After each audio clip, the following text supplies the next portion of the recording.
Hi అండి, ఈవేళ కజ్జికాయలు చేసుకుందాం.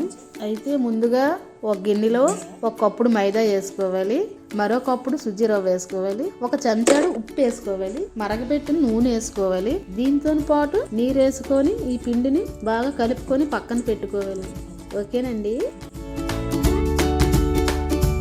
ఇప్పుడు స్టవ్ మీద కడాయి పెట్టుకోవాలి. 4 స్పూన్లు నెయ్యి వేసుకోవాలి. కట్ చేసుకొని జీడిపప్పు బాదం వేసుకోవాలి. దీంట్లో కొబ్బరికూర వేసుకోవాలి. అది వేగాక ఒక ప్లేట్ లో తీసుకొని పక్కన పెట్టుకోవాలి.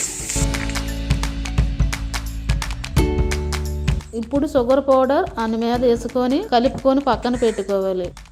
ఇదిగా ఉన్న పిండిని ఇప్పుడు చపాతీలాగా చేసుకోవాలి. అయితే ఈ మిశ్రమాన్ని దీంట్లో వేసుకోవాలి. అయితే ఇప్పుడు నా దగ్గర అచ్చులోనే చేసుకుంటున్నానండి, లేకపోతే చేతితోనే చేసుకోవచ్చు.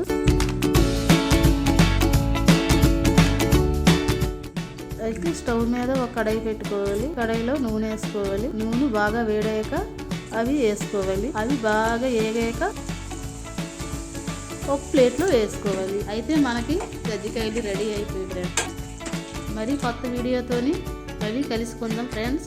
Bye bye.